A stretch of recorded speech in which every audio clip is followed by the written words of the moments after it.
So just showing the other room, but hopefully it's better. Okay. We were at the beginning of James, and we had gone through some background, and we were kind of dealing with James chapter 1, or verses 2 and 3. You notice that in order for us to really deal with those two verses, we deal with them more together than separate, because the danger there is separating the thoughts. And that's what gets people into trouble with that particular passage. He's not saying consider the trials themselves joy, but consider the knowing that the testing of our faith produces endurance joy. That's what we are to consider joy.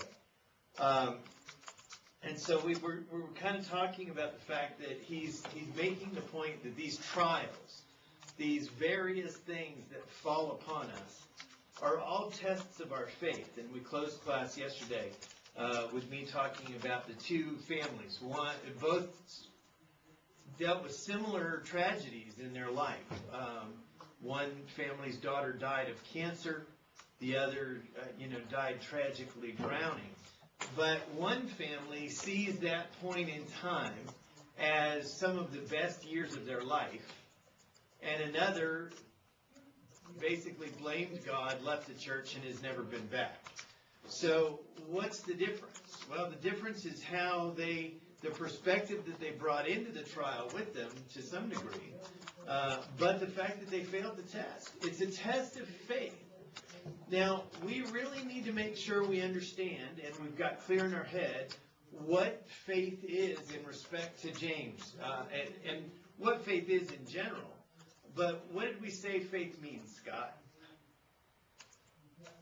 What's the word faith mean? I don't know. Okay, well, give it a shot. I mean, you're a senior. What do you mean? What does it mean? What does the word faith mean? Defined by you? No. Oh, I thought you meant defined by you.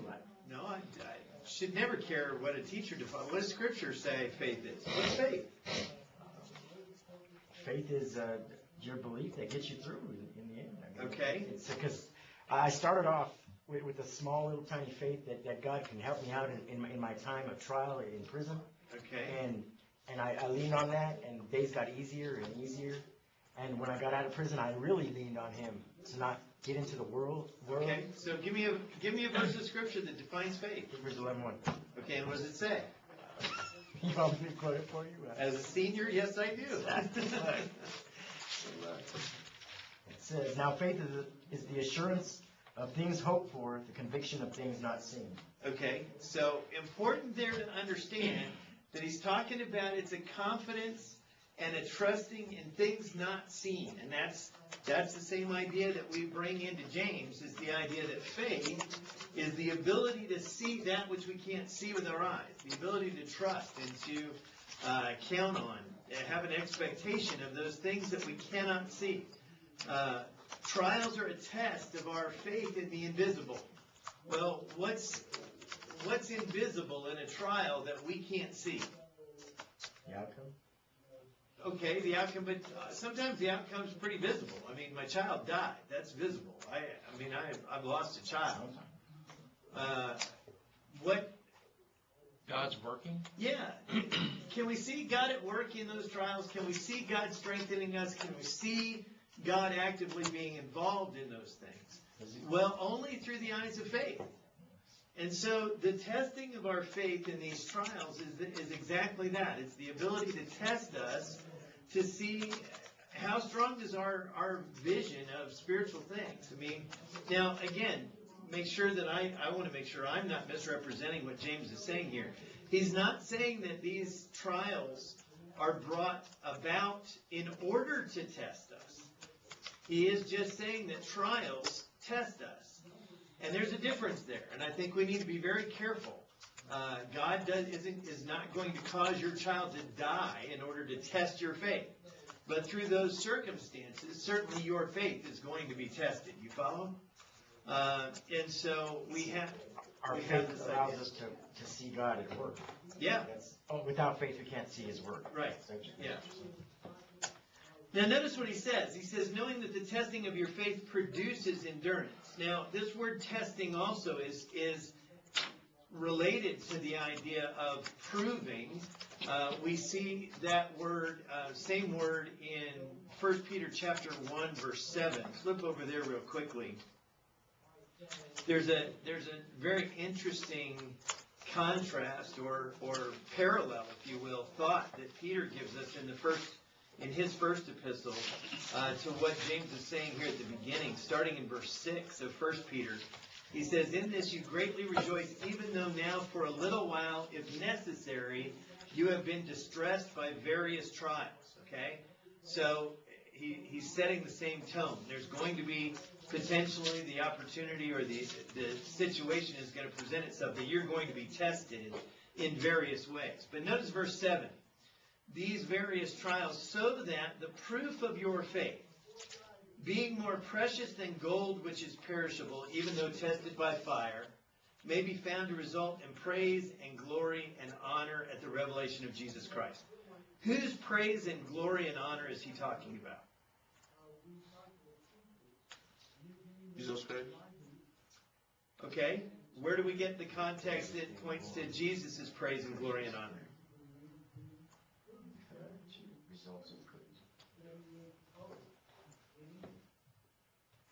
What's going to result in this praise and glory and honor? Faith. The proof of your faith, right? Faith. So whose praise and whose glory and honor is going to be received? Who's going to receive this praise and glory and honor at the revelation of Jesus Christ? We are. The faithful Christian. Yeah. He's not talking about Jesus is going to receive praise and glory and honor. He's saying that when you when you pass these tests of faith, in the end, when Jesus comes back, you're going to receive praise and glory and honor. Now, this idea of proving or testing is an interesting concept. It comes from the purification of gold. How do they make gold pure? Fire. With fire. And so they turn on some heat, and the impurities in the gold, as it melts, float to the top, and they can take, it's called dross, and they can skim those impurities off the top of the gold, and what's left behind is purer gold. How do they make that gold purer?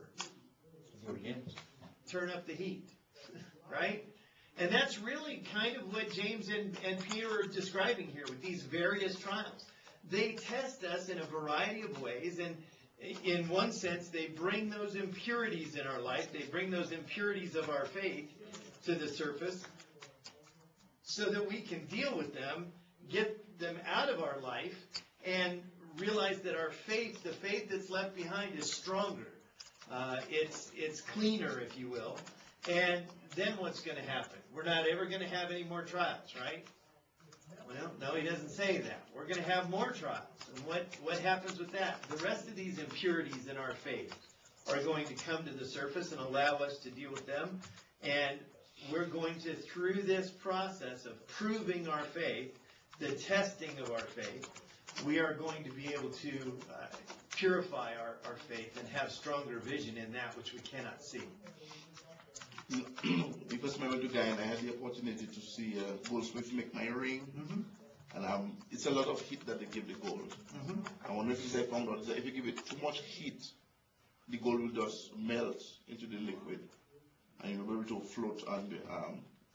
So it reminds me of, as much as we're going to be tested, God will never give us more than we can bear. Right. Just to give us the right amount of heat, so to speak. Yes. To bring out the best results possible. Well, 1 Corinthians 10:13 says that he will not allow us to be tempted beyond what we are able to endure. But with the temptation will provide a way of escape also. So God's in control of that tempering, that ability to turn up the heat, if you will. Now again, nothing here indicates that he intentionally goes about doing that, but it does seem that he limits the temptations in our lives based on what we can deal with, according to 1 Corinthians 10:13. So he says that the testing of our faith, our ability to see that which is unseeable, produces endurance. Now this is the first occurrence, Scott Pino, of our word work, which, since that is your word, you are going to need to know that. The testing of our faith works endurance. It does the work to help us gain endurance. And so we have this idea of it works thoroughly. It labors to produce endurance. The testing of our faith works to help us. And that's what we need to consider it joy. We need to understand that process in the midst of a trial. Now, when is the best time for us to start thinking that way? Before the trial or in the middle of one? Way before. Way before, right? I mean, we have to train ourselves to lead our minds to think in that way before the trial occurs. If we don't, we're going to find ourselves pretty panicked in the midst of a trial, and we may easily lose our perspective. But we need to remember that our faith is being tested here, and that through this trial we can come out stronger on the other side. We can build endurance. Now, this word endurance is our word hupomone. You've probably heard this word before in other classes, but this word has a military connotation to it. It's the idea of not giving ground. Endurance, steadfastness is that ability to plant yourself and not give ground to the enemy. It has that idea of building steadfastness is one way that it's translated in some of our modern translations. It'll also be translated at times perseverance. It's the ability to bear up under difficulty and not give ground. And so we build this ability to be steadfast, to be unmovable in our faith through trial. So what does that tell us about trials? They're what? They're good? If they're building your faith, they're making you. Yeah, they're good for us. They're not necessarily good, but they are definitely good for us. And what will not occur if we don't have trials in our life? You know, we want to say, wouldn't life be better with no difficulties? Well, what's going to happen to us with no difficulties? We'll be like them fat people on that Disney movie, Herbie or whatever the robot. The little robot was. I can't think of the name of the movie, but yeah, all the fat people in the lounge chairs that can't move around because there's nothing testing them.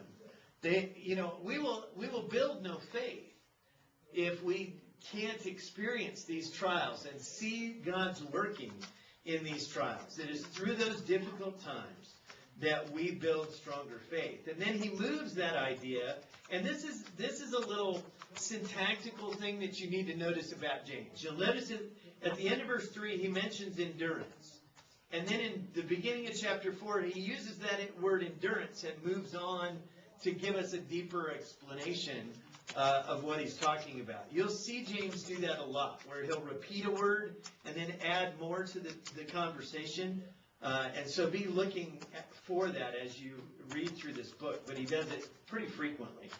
And he says, and let endurance have its perfect result. Now, Scott Pino, that word result in verse 4 is a form of ergon. It's a work word again. But basically what he's saying is he's giving us the command that says that endurance has its perfect work. Well, we've talked about this word perfect. We talked about it in the introduction. And so the word perfect, teleos, means to reach a designed end or to become mature. To be complete is kind of the idea. Now he's going to use the word complete here, which is hokleros, kind of that idea of whole. That's where we get that idea. Our English word whole comes from this word holos. But he says that endurance itself has a complete work. So the complete work of endurance is so that. Now, one of the little keys, and I'm learning this lesson the hard way. This little word, hina, so that, you need to pay real close attention when hina shows up. Quite often in our English translations, it'll be translated so that. But it's giving us the why, the because, the why of the situation. Why is it that we need to build endurance? Well, we need to build endurance because it has a result that we're after. Well, what is that result? So that you may be perfect and complete, lacking in nothing. So, if we aren't going to experience endurance, if we're not going to build endurance, then so that is going to tell us that we're not going to reach maturity. We're not going to reach completion. There is going to be something in us that is lacking. So he says first that you may be complete, mature. The designed end of endurance is to make us reach the designed end as Christians. As Christian people, there's a designed outcome for Christians. What is that designed outcome for Christians? Heaven, right? The goal of heaven. Now, he's going to talk about that more later, but the idea here is that there is a designed outcome. And part of that outcome is that we become complete. We become perfect, mature. We need to learn to grow and mature in our Christian walk. And testing of our faith is what helps accomplish that. You know, there are so many people today that we say, you know, they're just not growing. They're just not maturing in their spiritual walk. Well, one aspect of that is, are they passing the tests of faith? When they see difficulties in their life, do they use those to see God at work, or do they use those to build self-dependence? So often we build self-dependence. We say, look at what I've been able to get myself through, and we kind of disconnect from God's power in that, and we build self-reliance rather than endurance and faith.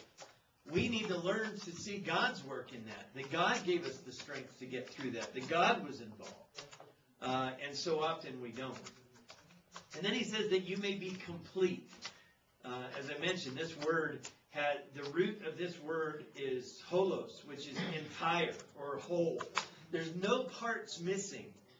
When we build endurance through these tests of faith, through these various tests that we undergo, we become whole. We reach that mature, well-rounded is a good way to describe this. The well-rounded nature of a Christian, and he describes what that means, lacking in nothing. There's nothing deficient. There's nothing left out. We are building maturity in all areas of our spiritual walk. And we do that through this hupomone, through this endurance. Without these trials, we are going to stagnate. We are never going to mature. We're going to remain children, babes in Christ, if you will. And we don't have much chance of reaching the outcome for a Christian, which is that strength that will get us through any situation. The reality is that life is hard, and we're going to deal with some very serious issues in our life. At some point or another, our test is going to face our faith is going to face major tests. Well, are we prepared for that through building endurance, through these smaller trials that come along? Or, as I mentioned, are we relying on ourselves so much that when the big ones come, we're not prepared for it? We fail the test of faith, we fail to mature as Christians, and we don't reach the designed outcome, which is heaven. And so we need to recognize, as unpleasant as it is, that trials have a purpose. They have a purpose in helping us reach maturity and reach that designed end that God has in mind for us. But we need something. I mean, notice he says that we would be lacking in nothing. Well, if endurance helps us become lacking in nothing, there's the possibility that during some of these trials, we're lacking something. We're lacking a perspective that will help us get through. And that's where he in verse 5 says, but if any of you lacks wisdom, let him ask of God, who gives to all generously and without reproach, and it will be given to him. Now, this is the first test of our context of this book.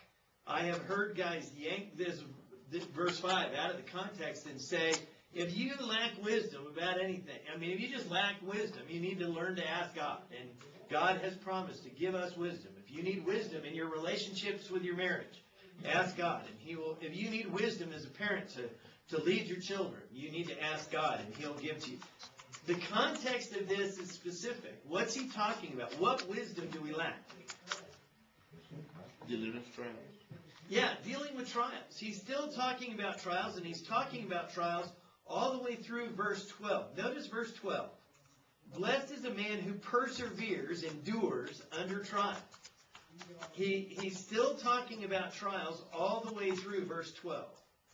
And so the context of verse 5 is still dealing with these trials. The purpose of the trials is to build endurance. The purpose of endurance is to help us reach perfection, maturity. But if we lack wisdom about these trials, we need to go to the source of that wisdom, and that is God. And so when we find ourselves in these trials, we find ourselves in these difficulties in our life, and we're struggling with having the proper perspective, we're struggling with leading our mind in the right way during these trials, we need to go to God and ask for wisdom. Now, I hope that you all read the little article that I put in your syllabus about wisdom since Wednesday. The idea here is in chapter 3, he's going to contrast the wisdom that is not from above versus the wisdom that is from above. And so he makes it very clear in the book that this wisdom related to our trials comes from God. We need to ask God for it, and that's the wisdom that comes down from above. God brings a different perspective to our situations, doesn't he? We don't always see things the way God sees them. And God can help us bring a different perspective to the table while we're dealing with these various trials in our life. But we have to be willing to first recognize that we lack the wisdom we need, right? And secondly, what do we need to do? Ask God. We got to ask. And he's going to say, we also, verse 6, must ask without any doubting. So when we're dealing with trials and a lack of wisdom related to our trials, we have three things we've got to look at. First of all is we've got to recognize that we lack the wisdom. Then we've got to be willing to ask God for the wisdom. And we need to ask without any doubting. We'll get to that in verse 6. But he says, let him ask of God. Now notice he does not say, let him pray. Now how do we go about asking? Through prayer, right? That's one of the ways we ask God. But this word, to ask God, is an inferior seeking something from a superior. There's a sense here of submission. There's a sense of being underneath the authority of someone else. And so the idea here is that we recognize that God is supreme in these things, that God has the answers that we don't have. We are the inferior party here. We lack the wisdom we need, but God has that wisdom. And so we need to be willing to ask him.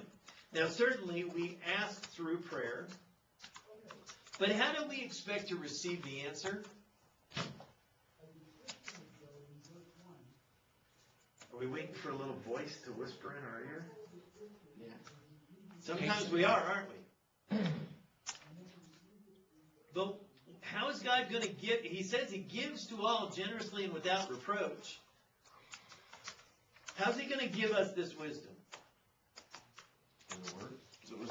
Watch out.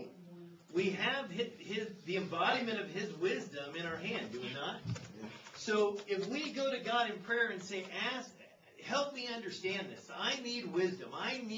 Now what did we say wisdom was? Based on this context and chapter 3, what is wisdom? Through the trials? Heavenly wisdom. Okay, but what is wisdom? I mean, to describe it as heavenly wisdom is great, but Being it able doesn't to tell us see- what wisdom is. I was thinking, maybe from this, what you wrote, being able to see earthly situations through Yeah. Through heavenly eyes, God's perspective, right? Being able to bring that godly perspective into our earthly situations.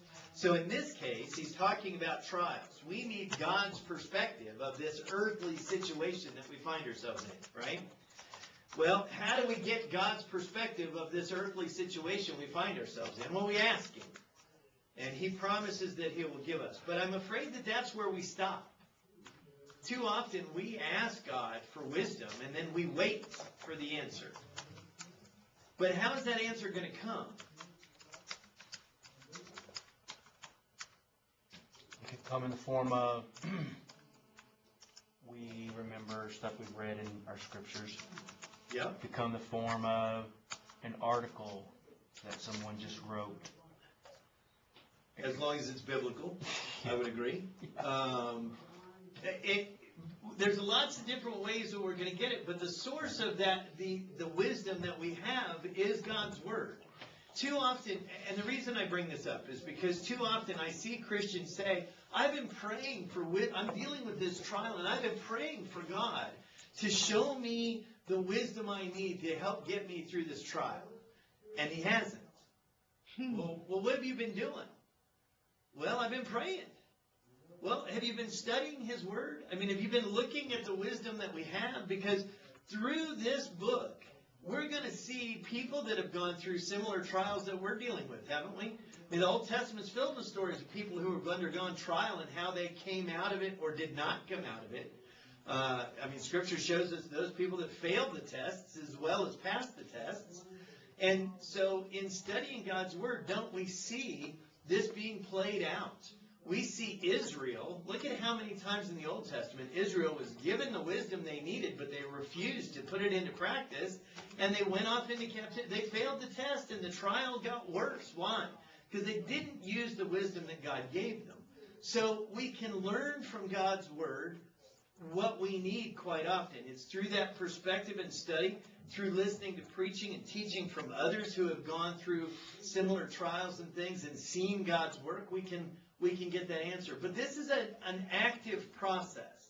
Asking God is not just about, it's not a one-way conversation. It's not just ask and then wait. It's we need to be involved in the maturing process that we undergo.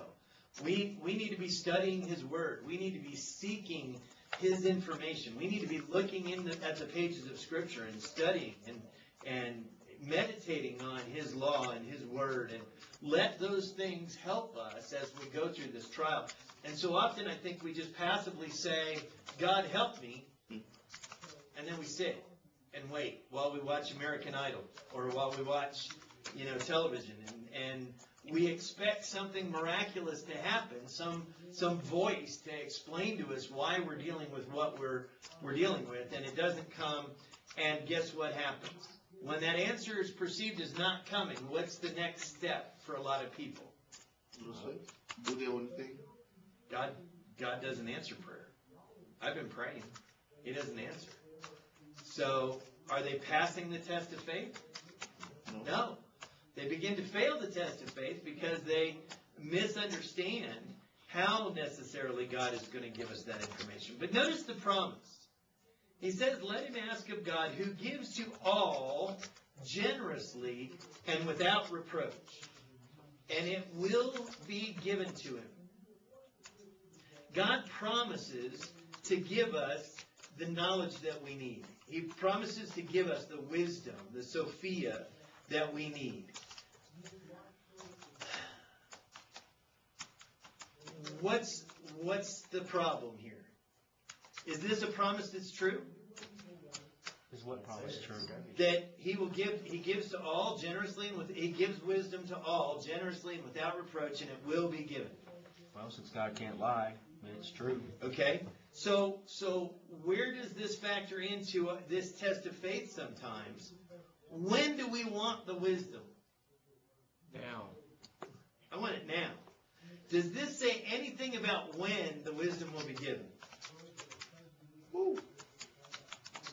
There's nothing in this verse that says when God will give the wisdom. It says He will give the wisdom. He promises that He will give the wisdom. It's a future indicative. It's going to happen. But He doesn't promise when. And we get ourselves in trouble when we say, I'm asking now, and we have kind of the Baruka from Willy Wonka, I want it now. I want what I want, and I want it now. So God, tell me now. Show me the wisdom I want now. And when He doesn't, we say, see, there is no God. God doesn't listen to prayer. God doesn't help me. God doesn't love me. Any God that would allow me to suffer through this trial like this and not help me is not a God I want to serve. Those are all things I've heard before. You've probably heard similar things stated by others as well. Well, what's the problem? They put restrictions on God that God never promised. He didn't say that He would give it to you right now. It may be that you're not mature enough, you're not far enough down the road yet to understand the wisdom about this particular trial. Have you ever looked back on a situation and seen it clearer? You know, they always say hindsight is 20/20. Have you ever looked back on a difficult time and seen it more clearly through the eyes of faith and said, look, now I can see that God was doing this and this and this. He's given me the wisdom about that trial. But at the time, I didn't necessarily have that perspective. And so we need to understand that God does give to all generously. He gives to everyone. This wisdom is not restricted. He's going to give to all who ask, all who are seeking, all who are striving to build that endurance. He will give the wisdom to all of us, generously, haplos, sincerely, straightforwardly. It's the idea of openly. He's going to give it, and without reproach. He's not going to criticize us. He's not going to scold us about asking. He's not going to say, you shouldn't have to ask me for this. There's no discipline in the asking. He's not going to rebuke us for asking for the wisdom. He's going to give it to us, and it will be given to them. That's a future indicative. It is a promise. The one lacking wisdom that asks of God can have confidence that God will give him what he asks for. The problem is when. Which thing is supposed to be, you said future? Yeah, it's a future passive indicative. Which thing? It will be given to him. That last phrase, it will be given. So I was thinking of the part God who gives. That was present. Yeah, gives there is present tense. He does give to all, currently and continuously. But what you're asking for will be given to you. That's a future passive indicative. Now it's a promise, but it is separate from that present tense description of God. You follow that? Yep. So he says we're going to receive it. So great sermon seed here is God gives to all who ask in faith. Number 2, God gives generously. And number 3, God gives without reproach. We can count on that. He is not the parent that's going to give you the 10-minute lecture on why are you even asking me this question? You should know this by now. You should, blah, blah, blah, blah, blah. I've told you this before. Why haven't you? No, God doesn't do that. God will give you the wisdom you need. But, and this is a big one, but he must ask in faith. We must ask God with the ability to see him at work, knowing that he can give us what he promises to give us. We have to trust that he will do what he said he will do, without any doubting. Now, this word doubting is interesting, and this should be important for Charles, because this is a krino word.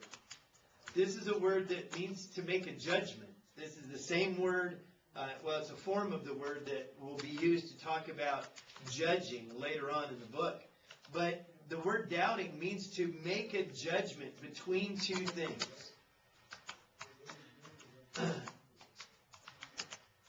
And it's diakrino. We need to judge between, and it's come to mean to be divided in mind. You're struggling between two judgments. And so James is saying we must ask in confident expectation, in trust, in faith, in the unseeable, without being divided in our mind. When we ask God to give us wisdom, we have to trust that he's going to give it to us. If we go to him and say, well, God, I need wisdom about this. I don't think he's going to give it to me, but I'm going to ask anyway. That's not going to help, is it? See, we've got that self-reliance thing going again. I'm going to trust myself, and if worse comes to worse, I'm going to turn it over to God and give it to him. But I don't know if he's going to even help me. The last time I prayed, I never got the answer. I don't even know if he listens to prayer. And slowly our faith deteriorates. The testing of our faith, we're losing that test of our faith, and we doubt. And so he describes this guy who's doubting in the rest of verse 6. He says, "For the one who doubts is like the surf of the sea driven and tossed by the wind."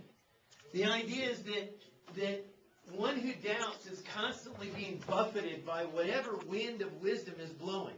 One day I'm over here, and then somebody else tells me something, and that blows me over here. And yeah, that sounds right. That sounds like the way this should work. And then somebody blows me over here, and it's like, okay, well, that makes more sense than what the previous guy said. And we go back and forth and back and forth.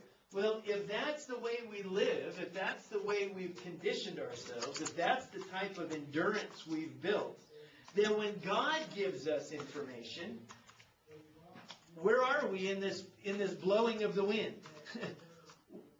Can we be certain that we're hearing God's wisdom at that point? Do we trust God's wisdom? Do we trust the source? Or as soon as somebody, Brad comes and I study something in Scripture and say, man, I think this is what God's showing me here. And then Brad comes and says, no, it really means this. This is something else. And you're like, oh, well, that sounds good. How do I judge between the two? If I'm doubting God, if I'm not asking in confident expectation and the ability to see the unseeable, then I'm going to be blown around by every wind that comes along. And it's going to be very hard for God to give me the wisdom I need because I'm not going to recognize it when I see it. Because I'm not trusting Him to give me the wisdom that comes from Him. It comes from God. We need to ask God for this wisdom, and it's going to come down from above. Now, again, not in the form of a voice whispering in our ear, but if our wisdom is based on what God's Word has said, then we can count on it. We can trust it to be accurate in helping us through this particular trial and helping us reach that designed end that God wants for His people because He's guided us through His Word. Thy Word is a lamp to my feet and a light to my path, right? Well, where is it leading us? Where is God's Word leading us as that light to our feet?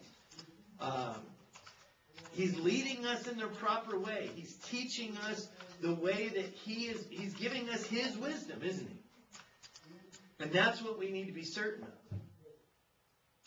And he says in verse 7, "For that man ought not to expect that he will receive anything from the Lord, being a double-minded man, unstable in all his ways."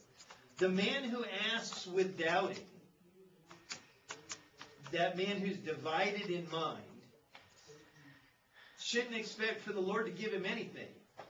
Now, it's not that God can't give it to him. It's that he's not going to recognize it when he sees it. You follow? Mm-hmm. He's so blown around by the wind that he's not going to recognize God's wisdom from the wisdom of the world when he sees it. Why? Because he's a double-minded man. He's got his mind split between worldly wisdom and God's wisdom. He's divided in his thinking. It reminds me of the Pharisees not being able to see Christ right in front of them. He's right there. And he matches the prophecies to a T. And what do they want to do? They want to kill him. I think a prime example of this that's always struck me is the raising of Lazarus. Here you got Jesus going in. Lazarus has been dead for more than 3 days. His body is stinking in the tomb. And the Lord goes up and calls him out of the tomb, raises him from the dead. And what is the reaction of the leadership? Great. Now we got another one we got to kill. And that's literally what their thinking was. Now we've got to not only kill Jesus, we got to get rid of Lazarus too, because he's proof that this guy can do things that we don't want him doing. Rather than finally saying, you know what? I finally see the light. I finally see the wisdom of God. This guy is who he said he's been the whole time, and he just proved it. They see that as a testimony to another obstacle that they have to get rid of. They're divided in their thinking. They're double-minded men. And so he says that this double-mindedness makes us unstable in all his ways. The man who asks with doubting, who cannot ask in true faith, Confident expectation that God will give what he says he will. Trust in God to do what he said he would do. That man is unstable in all his ways. He's building on a foundation that he cannot build on because he's got no solid footing to stand on. This is the guy that has 1 foot in the kingdom and 1 foot in the world and wants the best of both. I want the self-reliance to figure this out on my own. I can do this. But then as he starts drowning, he calls for help. But he doesn't listen to God's word. He doesn't listen to the wisdom that he gets from God. He's blown about by the wind. And that unstable foundation is not one that we can build a lasting life on. It's not one that we can build endurance with. The sand will come out from under our feet. And so he says that he's unstable in all his ways. This word way is the same word that we have for road or path. His path is unstable. It's the same word that Jesus used in John 14:6 when he said, I am the way, I am the hodos. Well, this man's ways are unstable. The directions he travels are unstable in giving him the wisdom that he needs to pass the trials of the tests of his faith, to build endurance. And so as a result, he's not going to build endurance. His faith is going to become weaker and weaker, and he's going to fail those tests. And ultimately, he's going to struggle with even maintaining his faith. You see? So then we have this discussion in verse 9 about the brother of humble circumstance, and we have the discussion in verse 10 about the rich man. And he says the brother of humble circumstance is to glory in his high position, and the rich man is to glory in his humiliation. How does this fit into the context of what we're talking about?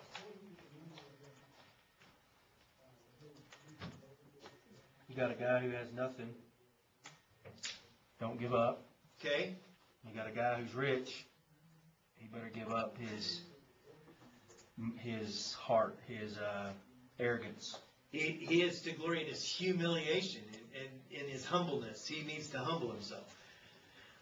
This is another one where we got to be really careful. You've got your brow all furrowed, Scott Pino. What? I don't know. I don't understand what you're talking about. Okay. What's he been talking about? Wisdom. Okay. Trials. Okay. Yeah, he's been talking about trials. Then he talks about the need for wisdom in trials, God's perspective of what's happening in order for us to build a solid foundation, right? Right. And now he talks about a brother of humble. What is a brother of humble circumstance? Poor man. Okay, he's poor. Whenever I read this section, I always think of Lazarus and the rich man. He's not necessarily talking about, but it's the first one that comes to my mind. You got Lazarus laying outside of the rich man's house. The dogs are licking his sores. All he wants is the crumbs off the rich man's table. That's all he wants. And he's not getting it. And he's poor. And he says what about this brother of humble circumstance? Verse 9. What is the second part, verse 9? Is to glory in his high position. Okay. Oh, What high position? He's a Christian. Oh. He's a child of God. He's a child of God. He's a brother, first of all. That's our clue. But he's a child of God. Now, when we follow through the story of Lazarus and the rich man, the next part is, and they both die. Right? And Lazarus finds himself in Abraham's bosom, and the rich man finds himself in torment. Right? You have that whole discussion. Okay. So, how does this fit into the context of trials, Scott? I don't know. I don't know. What's the poor man's trial? What's the poor man's He's difficulty? poor. He's poor. And what does he need to have to understand his life as a poor man? What does he might he be lacking? The wisdom of God, Okay. the outlook of God. The ability to see his poverty, see his life the way God sees it. Does God see him as a poor man? No, he's rich. Okay. So he's illustrating trials here. You got two guys that are experiencing trial. Who are they? Poor man and rich man. Poor man and the rich man. We'll get to the rich man in a second, but the poor man is certainly, we easily understand, the poor man's dealing with a trial. He's poor. That's his trial. But what does he need? He needs God's wisdom in order to see his trial the way God would see it. And if he can see his trial the way God would see it, he is going to glory in his high position.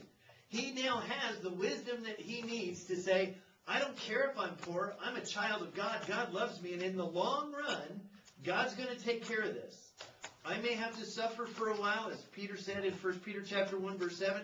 It may be necessary for me to be distressed for a little while, but in the long run, I'm going to receive praise and glory and honor. I am the pinnacle of God's creation. He loves me. And with that wisdom, I can endure that trial. I can pass that test. I can build endurance. Doesn't this poor man need endurance?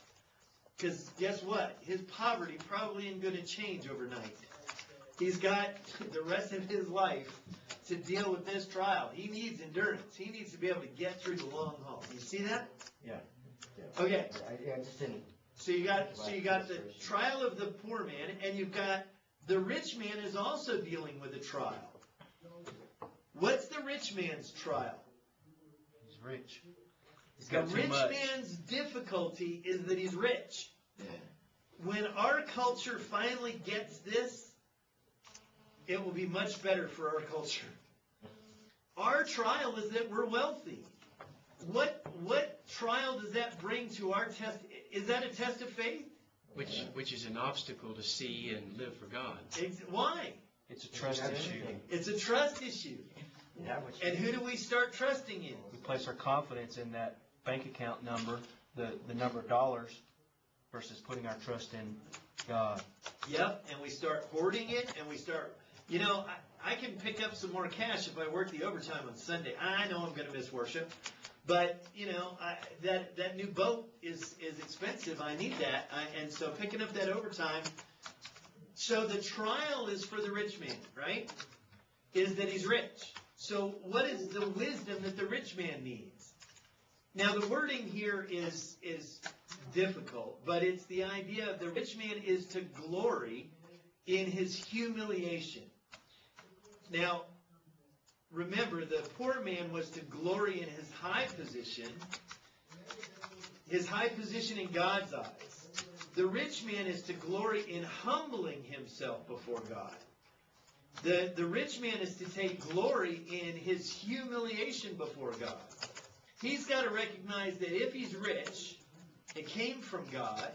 There's a purpose to it for serving God, and it has absolutely nothing to do with my ability, my talent, my self-dependence. God has provided this for me, and I need to use this wealth to serve him.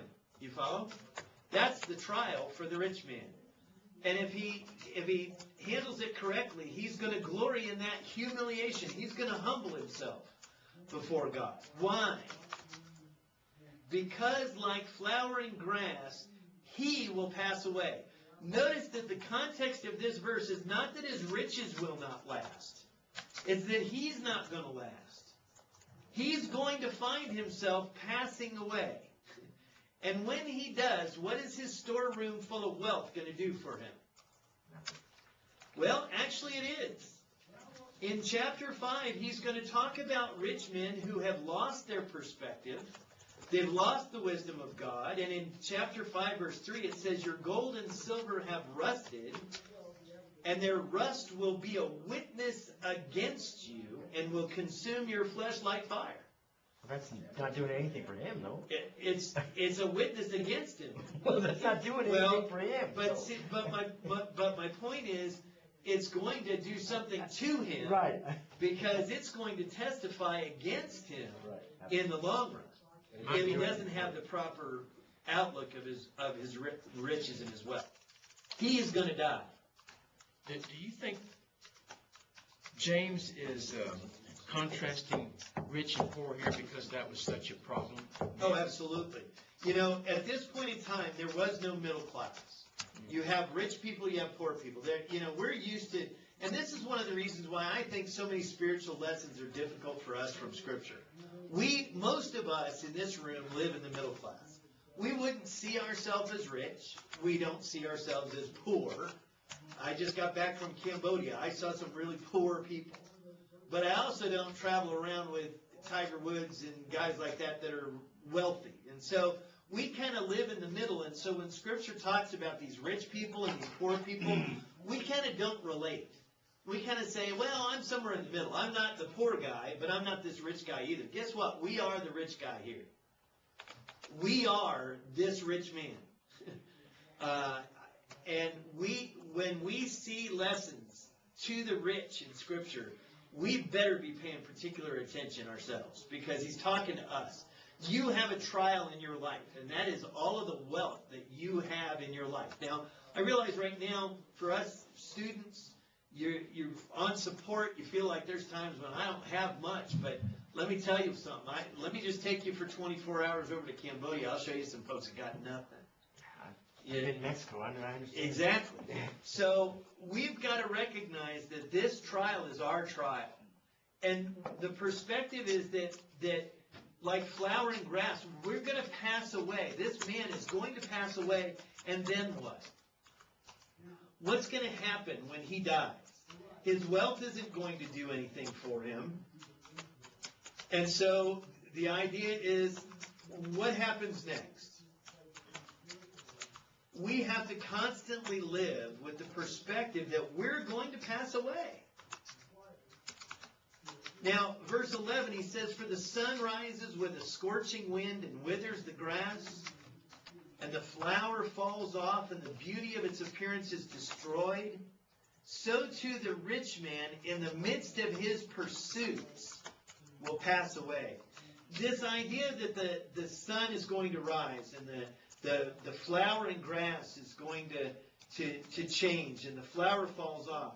The beauty of our wealth is going to go away. Not because it goes away, but because we are. Our life is going to wither. We're going to get older, or we're going to come to some tragic end. The beauty of our life here is going to fall off. It's going to be destroyed. And in the midst of what we're pursuing, we're going to fade away, is the way he describes it.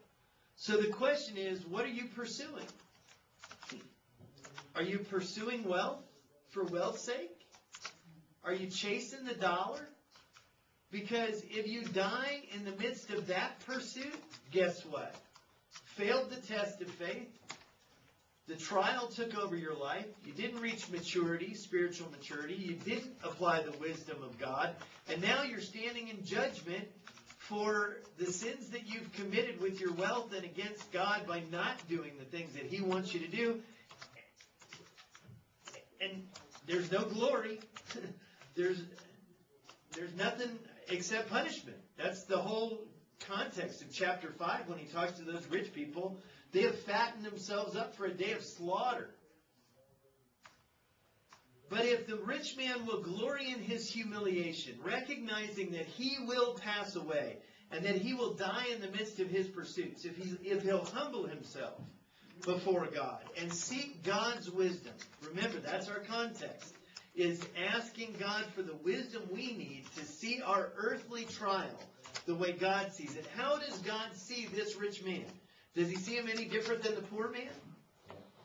In what way, Scott? Because he's not rich. God sees him as poor. He's poor. He doesn't have the Lord. Does God see rich and poor?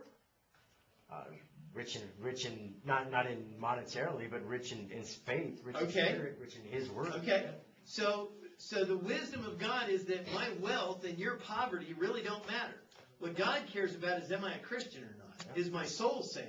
Am I rich in the kingdom versus rich in the world? And so that's the perspective we need. Are we pursuing spiritual wisdom? Are we pursuing God's wisdom in these trials and applying that wisdom? Because he says in verse 12, "Blessed is a man who perseveres under trial," who endures under trial. Now, for the poor man, what's the endurance that's needed?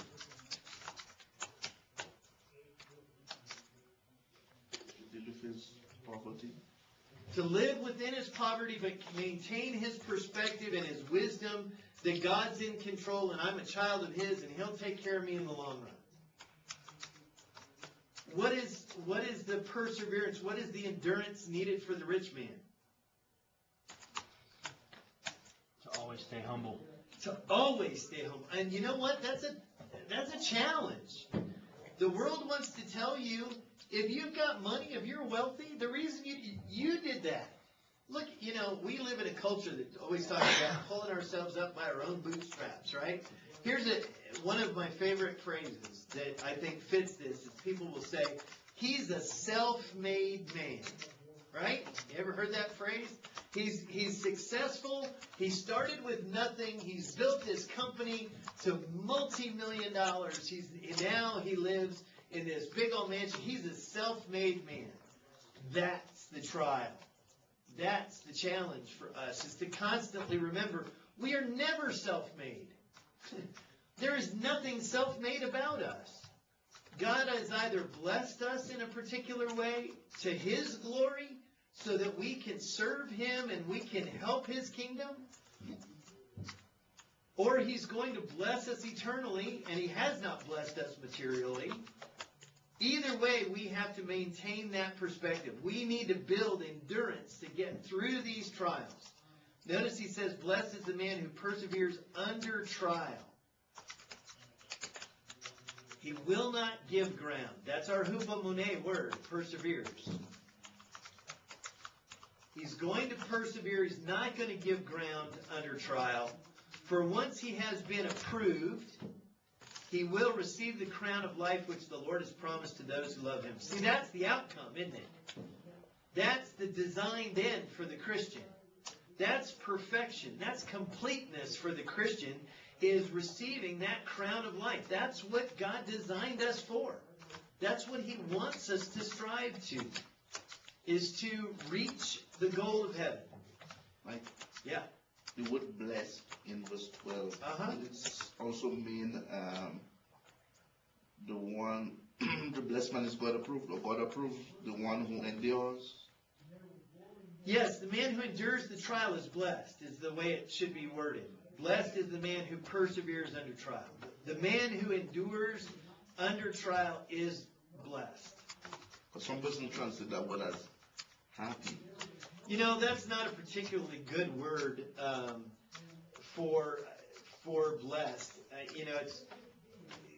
Especially in the Beatitudes, it doesn't really pan out that happy is the merciful. Blessed is more approved of God. It's one who receives the blessings of God, one who is seen by God as righteous and is seen rightly in God's eyes. And so the man who perseveres under trial, passing the test of faith, building endurance, is seen by God as blessed, as a man that is godly, not just happy. Now, the outcome of that should be our happiness, shouldn't it? I mean, if we are approved of God, that should make us happy. But I think we don't do justice to the word when we simply say that it could be translated happy. Well, it goes on right after that and mentions the word approved. Right. For once he has been approved. Now, this word approved is the same word that is related to the word test in verse 3. It's the idea of passing the test.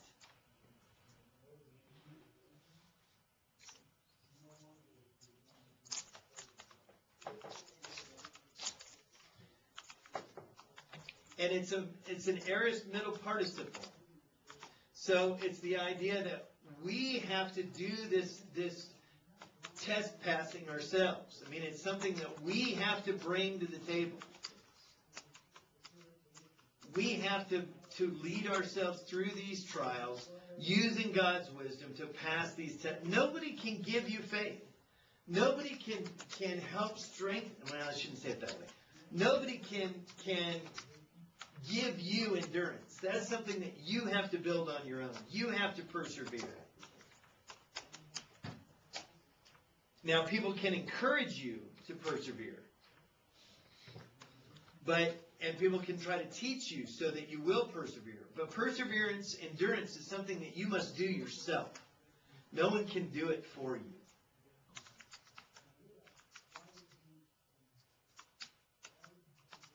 So when a Christian endures trials that come his way, not giving up or quitting or being captured by the deceit of Satan, being deceived into a false view of his worldly situation because he lacks wisdom.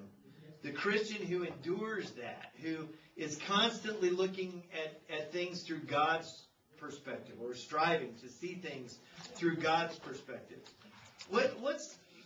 Give me a biblical example of this. Do we have a pretty major biblical example of somebody that did this? Paul. Okay, in what way? Well, he said he learned how to be content in all things and in all ways. I mean, he went through trial here. I mean, he said he was in peril of his countrymen, peril of robbers, peril of the water, peril of the deep. I mean, okay, but the idea there of content was I've just learned to endure in whatever situation I find myself. Well, who do we have in Scripture? Huh? Job. In what way? How is Job an example? When he said that he never accused God, he always saw whatever he had, it was God who gave it. Okay. And because of that, he was able to go through all what he went through. Did he understand what he was going through the whole time? No. But did he ever lose his faith? no. See, that's what we're talking about here. There are times when, I mean, Job said straight up, if I could just have a conversation with God, I'd understand what was going on here. But I don't understand this. But God's in charge, and God's going to take care of this. If we could just have a conversation, we could clear this whole thing up. What does that tell us? It tells us that Job didn't understand. I mean, he didn't have all of the answers about the trials he was dealing with, but he knew one thing. God's in charge. And the wisdom of God, I will get the wisdom of God eventually. I mean, if I could just talk to him, he'd tell me, and I'd understand. But he never lost sight in the fact that God was in charge, and there was a purpose behind this that God knew. That's really what James is talking about here, is trusting in God, knowing that he's in charge. Persevering under the trial, even when we lack wisdom, knowing that God will give us that wisdom. Now, maybe not right now, but in the future, he's going to give us that wisdom. But through this trial, through this endurance, I'm going to come out stronger. My faith is going to be strengthened. I'm going to see God at work more in the end than I do now, and it's going to make me more into the Christian that I'm going to be, or that I need to be. One of the situations that I saw this played out in real time was with Stephen McCullum. Was Stephen still here when you guys were here? Yeah. When Stephen first came to school, Stephen immediately, like the week before school started, they found a growth on his liver, and they put him in the hospital, and he was in the hospital for like 3 weeks, a month. I mean, he was in the hospital they couldn't figure it out. And it messed him up as far as starting school on time. He couldn't start school on time. And I remember going to visit him in the hospital. And I said, so what's wrong? And he said, we don't know. The doctors don't know. They can't figure it out. It's serious, but we don't know what the issues are. But I do know one thing. I'm going to be a better preacher because of this. And I went, what? He said, for a lot of years I've visited people in the hospital to try to encourage them, but I never had this perspective before. I was never the one in the hospital bed. I was always the one visiting the person in the hospital. Now I'm the one in the hospital bed. When I get out of here, I'm going to be able to go to the hospital with a new perspective, and I'm going to be able to minister to folks in a better way, because now I'm going to understand what they're going through. See, he kept God's wisdom about his trial in place, didn't he? He saw that God's going to use this in my life to make me a better minister to others when they're dealing with a sickness and an illness. And he did that in the middle of that trial. That's a real world example of what we're talking about here. He didn't know what was wrong. Truthfully, there was a period of time there where he didn't know what the outcome of this thing was going to be. I mean, is he going to die from this? Is he going to have to go through chemotherapy for the next 2 years? I mean, there were just so many things he didn't know, but he did know that God was going to use it, and God was going to make him stronger, and God was going to help him be a more effective preacher of the gospel and a more effective Christian because of it. You see, that's wisdom, isn't it? And that's what we're talking about. And he says that once we've passed this test, ultimately, we will receive the crown of life which the Lord has promised to those who love him. This crown of life, and you've heard it before, is a Stephanos. It's a victor's crown. Every time in Scripture that you see the word crown, with the exception of Revelation, he's talking about a victor's crown. He's not talking about a diadem. He's not talking about a ruler's crown. We never get to rule. Christ is the only one who rules, and he's the only one in Scripture that's seen with a diadem on his head. But we receive this victor's crown because we've passed the test, we've endured the race, we've run to the end, and we've remained faithful. And that's what he's talking about. This crown of life is the one that the Lord has promised to those who love him. We need to recognize that it's through love for Jesus that we build endurance. It's our love for him and our reverence to him as our master that we're going to suffer through the difficult times and keep our perspective. We're going to keep him in view the whole time because he is the one that's paid the price. This is that agape love. This is agapao. We are going to sacrifice self in order to remain faithful to God, knowing that he is faithful. He's going to keep his promise, and he's going to give us that crown of life. We may be asked to sacrifice ourselves. We may be asked to turn ourselves over. We may have to go through some difficult things. But if we'll keep our wisdom, if we'll keep our perspective, if we'll continue to strive to look to God as the answer, then we will be rewarded in the end. And that's exactly what Peter said in chapter 1, wasn't it? That the one who endures is distressed by various trials so that the proof of your faith, being more precious than gold which is perishable, may be found to result in praise and glory and honor. You're going to receive praise and glory and honor from God for your faithfulness. Well, isn't that part of that, the crown of righteousness, the crown of life that you're going to receive? He's going to put a crown on your head. The creator of the universe is going to give you a crown and say, well done, my good and faithful servant. That's praise, that's glory, that's honor from the God of heaven. Is that worth suffering for? Is that worth getting through trials for? Because Peter reminds us it's only for a little while. We talked about that Wednesday night a little bit, but a little while may be a long time in our life. It may be the rest of our life. Lazarus certainly had to deal with his poverty and his misery the rest of his life. But what was the result for Lazarus? He's in Abraham's bosom. He's being comforted while the rich man finds himself in torment. I want to be comforted. That means if I have to undergo difficulty now, here, it's worth it. How long is forever? Forever. You know, I don't think we grasp eternity at all. I don't think our feeble little minds can get a handle on eternity. We sing Amazing Grace, and we say when we've been there 10,000 years, it'll be like the first day. 10,000 years is not even that. I mean, it's shorter a period of time than that compared to all of eternity. And so, you know, we've got to recognize that the suffering will only last for a short time. Now, any questions about that so far? Or am I going too fast? Are we following? Now, starting in verse 13, he's going to move away from this idea of trials, but the thought still lingers. He says, let no one say when he is tempted, I'm being tempted by God.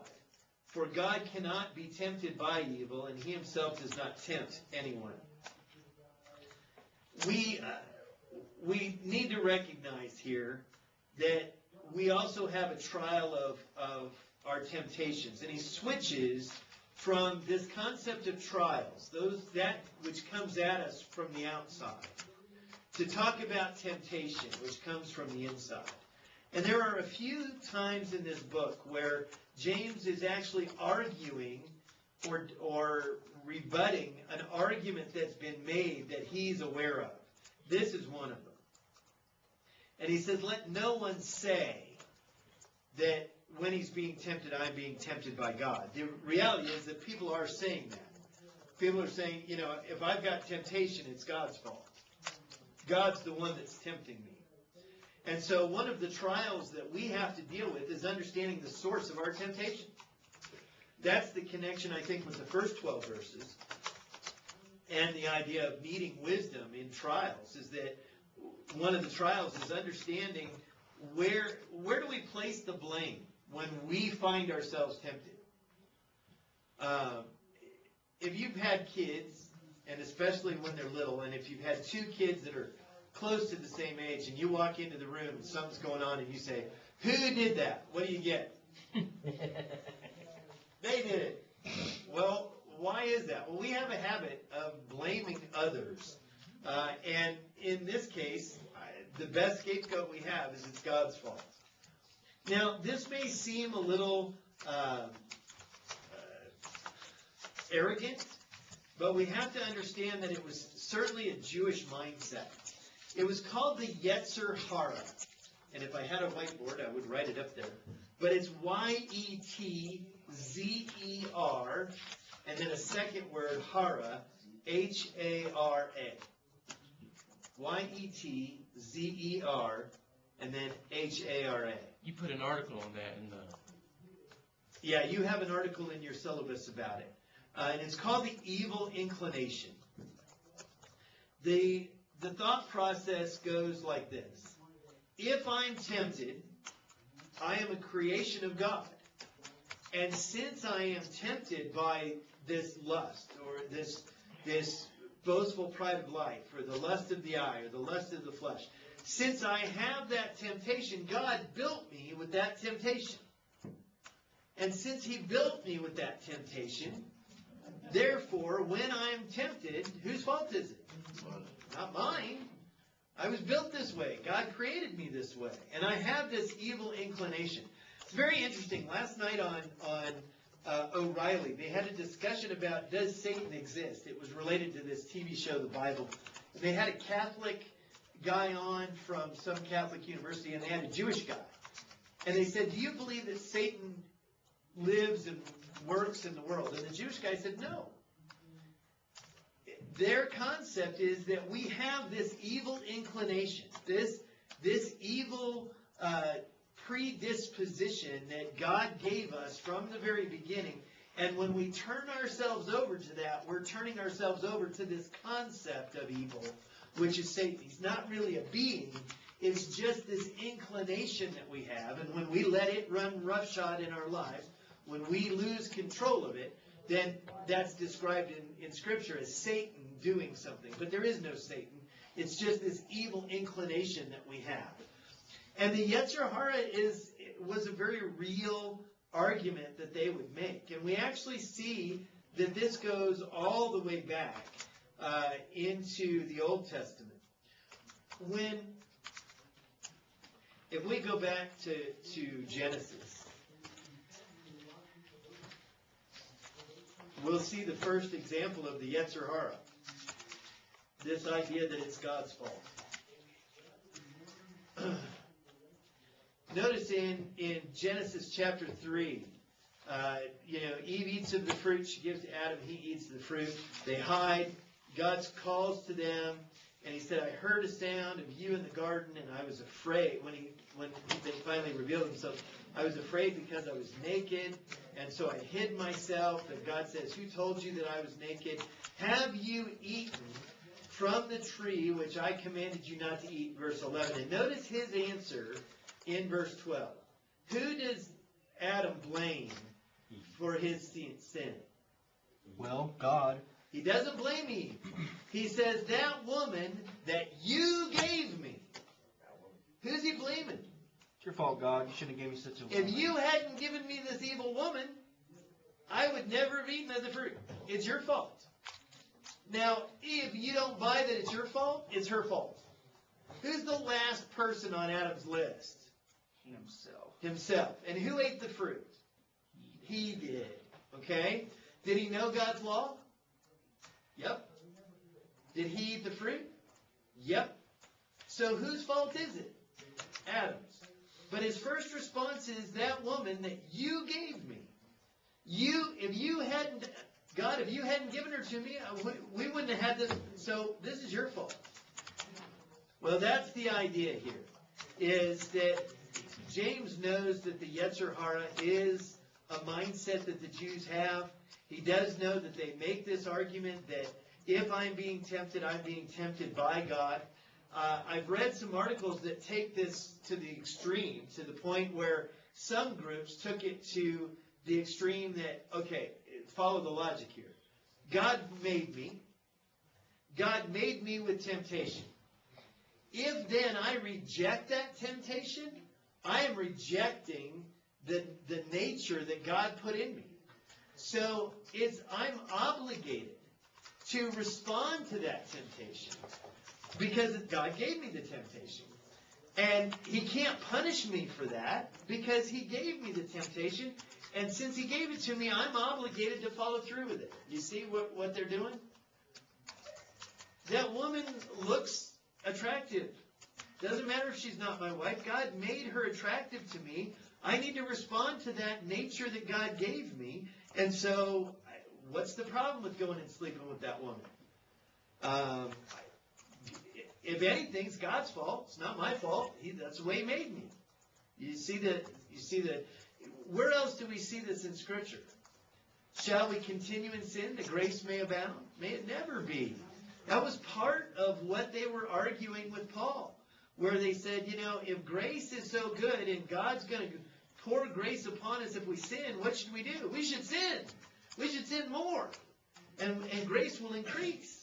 And Paul, of course, said that's a gross misrepresentation of the grace of God, and may that never be the case. But that's the logic that men bring to this table, is we want to justify ourselves somehow. And so these men are saying that if they're tempted, that they're being tempted by God. But James is going to give them two reasons why that's not possible. First, God cannot be tempted by evil. He himself is not tempted by evil. God, by his very nature, is not susceptible to evil. God is not enticed to improper behavior. God is holy. We see that in Leviticus 11. We see that in 1 Peter chapter 1, 15 and 16. We also see that John will write that in 1 John 1:5, God is light, and in him there is no darkness at all. There is no darkness in God. There is no evil in him. And so it's not possible for him to tempt us with evil because he has no evil. There is no enticement to him to improper behavior. He cannot do that. Now, it's funny. We say that God is all-powerful. But we need to recognize that Scripture talks about things that God cannot do. Now, granted, he limits himself, but there are limits to what God cannot do. He cannot be tempted by evil. He cannot lie. There are a number of things Scripture reveals to us that God cannot do. So to say he can do all things is true, but there are some limits, and those are limits that he's placed on himself. He's limited by his own nature. Yes. So he says, for God cannot be tempted by evil. James is going to explain why evil tempts us. He's going to go on in the next few verses to explain why evil and temptation carries us away and how that all works. And God is not susceptible to that same process. We haven't gone through that process yet. But God's not susceptible to that process because there is no darkness in him at all.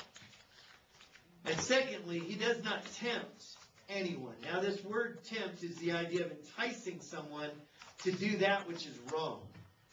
It would be unjust of God to tempt us to violate his law and then punish us for violating his law. And we know that God is just. God cannot be in the presence of sin. He cannot be in the presence of evil. And so as a result, by tempting us, by enticing us, by baiting the hook for us to do something evil, would in and of itself prove that God, in his nature, is evil. Yeah, so you'd be entrapping. Exactly. That's what Satan does. That's exactly right. And so he says he cannot be tempted by evil, and he himself does not tempt anyone. Now, not only does God not tempt us, but as I mentioned earlier in the class, 1 Corinthians 10:13 tells us the very opposite of what the Yetzer Hara would tell us. In 1 Corinthians 10:13, it says, "No temptation has overtaken you, but such as is common to man. And God is faithful, who will not allow you to be tempted beyond what you are able. But with the temptation will provide a way of escape also, so that you will be able to endure it."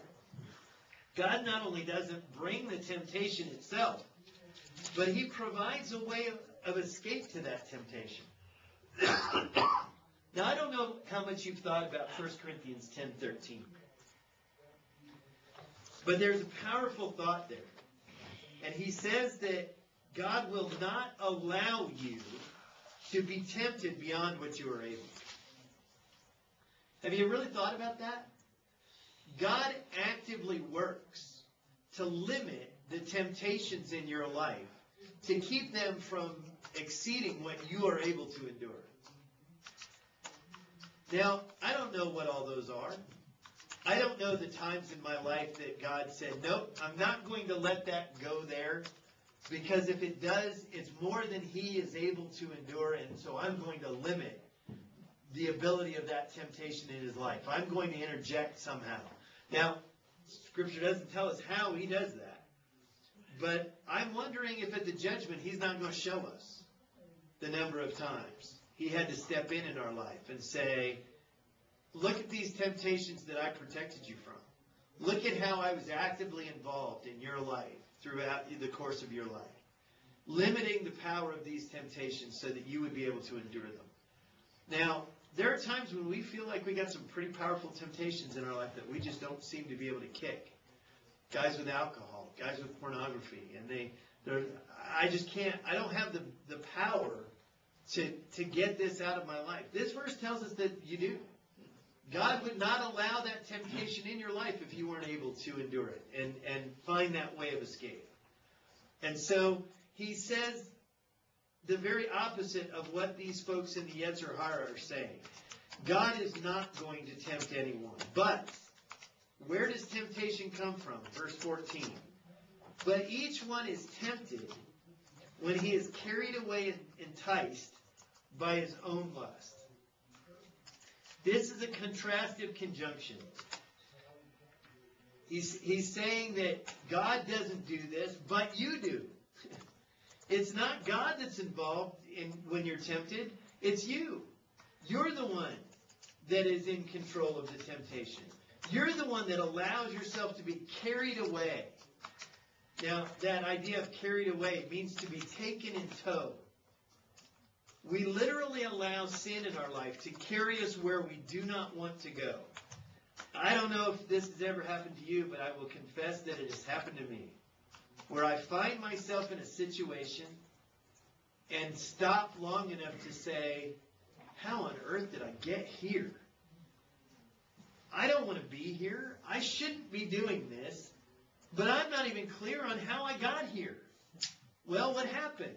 I allowed myself to be taken in tow, didn't I? I gave that power to something else in my life. I gave that power to the lusts and the desires in my life, and they carried me off to a place that I didn't want to go. Is it taken in tow? Yes, taken in tow. Oh, Carried away. Your lust picked you up and dragged you off. Now, again, that's not an excuse. You need to be in control of your own lust, but you allowed your lusts to drag you off. And he says that we are tempted when we are carried away and enticed by our own lust. Now, this word for enticed means to be lured. It means to be attracted to bait like a fish. Now, think about that. We've got to get a better sense of what's going on with sin in our life. First of all, does sin look good? It does. We got to recognize that it does. We have to be willing to admit to ourselves that it does. I always joke, I don't like broccoli. I hate broccoli. I will not eat broccoli. If sin were like broccoli, I'd be a sinless man. It would be easy to avoid it. But the reality is it's not. It's like bacon. Sin is like bacon. It looks good. It smells good. It tastes good. I want it. And it's that control of our lust that we have to be involved in. He says each one is carried away and enticed. It's that shiny thing in the water. How do you bait a hook? Anybody fishermen? Especially with bass. What do you do with bass to catch bass? It's something that spins and moves And it picks up the light and it's shiny. And it's like, ooh, that looks good. I'm going to eat it. And it's not until they hit that hook that they realize, wait a second, this isn't the food that I thought it was. This isn't as good as I thought it was going to be. I thought it was going to be something yummy to eat, and now I got some guy yanking me out of the water by my lip, right?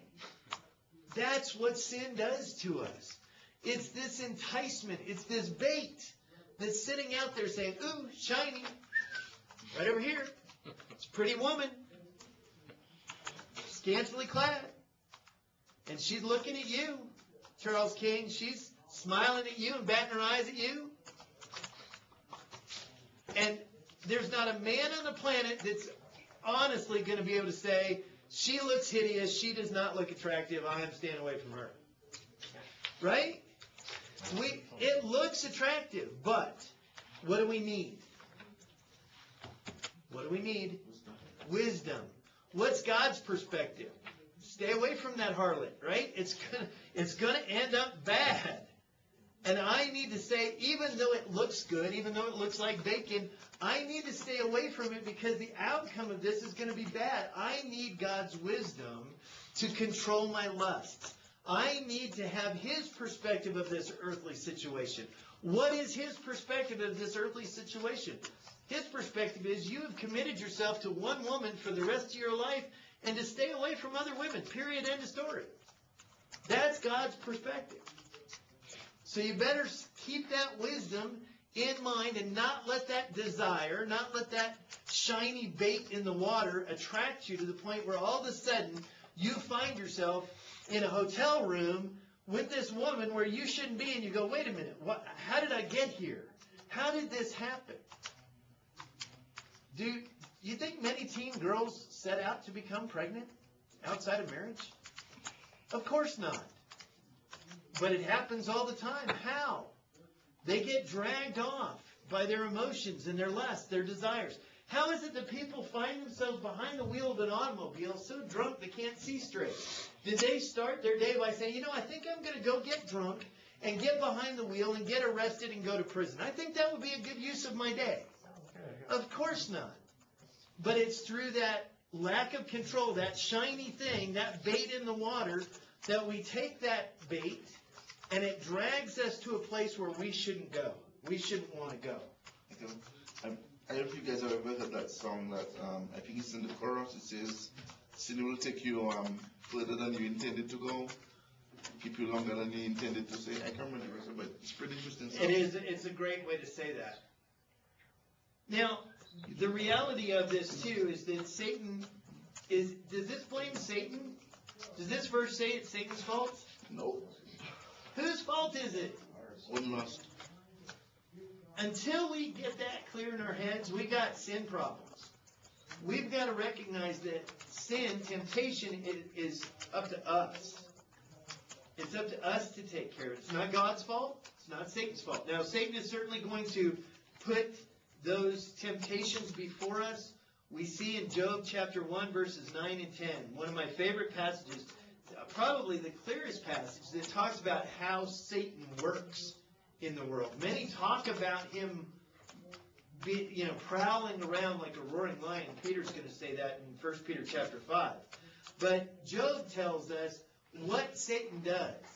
And in Job chapter 1, verses 9 and 10, it says, Then Satan answered the Lord and said, Does Job fear God for nothing? Have you not made a hedge about him? The first thing, Satan had already looked at Job, hadn't he?